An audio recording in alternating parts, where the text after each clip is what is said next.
Hello, ladies and gentlemen. I'm Alvin, and this is the Wealth Indicators channel. So for the subject today, we'll be discussing how deposit insurance works.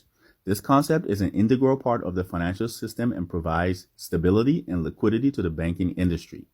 And if people are going to deposit their hard-earned capital into these financial institutions, it makes sense to understand the systems that were created to keep your funds safe.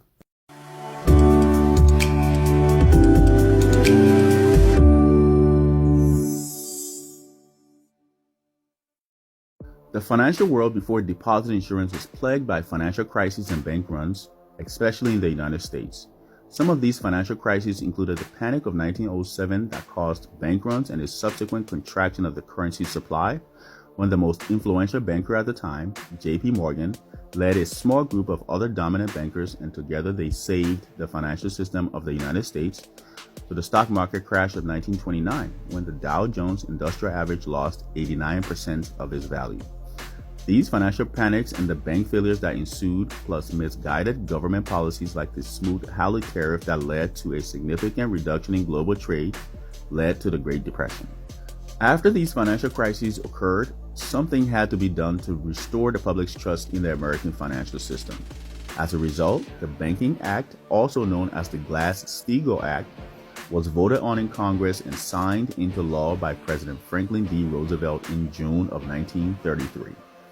This was the legislation that authorized the creation of the Federal Deposit Insurance Corporation. The National Credit Union Administration was then created in 1970 to review, approve, and regulate credit unions and insure deposits in these types of financial institutions. So both the FDIC and NCUA provide a standard coverage amount of $250,000 per depositor for each ownership category for every financial institution that is a member of these federal agencies. Ownership categories include financial products like checking and savings accounts with a single owner, joint accounts, revocable and irrevocable trusts, and government accounts.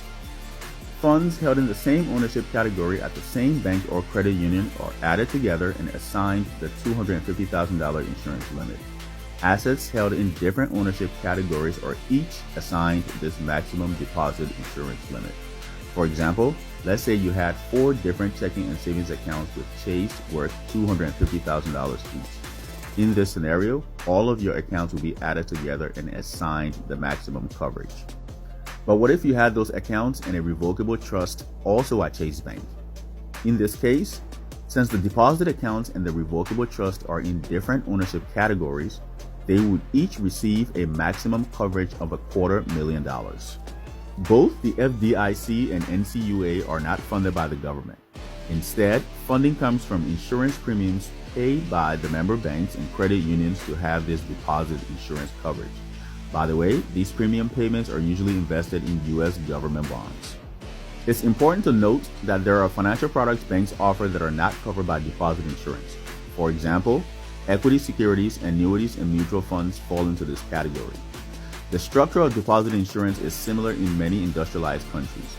For example, the equivalent of the FDIC in Canada is the Canada Deposit Insurance Corporation. The Financial Services Compensation Scheme serves the same function in the United Kingdom. People who are financially savvy take the time to understand how deposit insurance works so that they can know its limitations, which helps them diversify their assets appropriately so that they can receive the most coverage possible. Pick up your copy of my book, The Wealth Indicators, on Amazon today. And if you think this information is valuable, like and share this video with anyone you know who would be interested. Leave a comment or a question if you have one, and follow the channel for more ways to improve your financial life. May the best of your today be the worst of your tomorrow.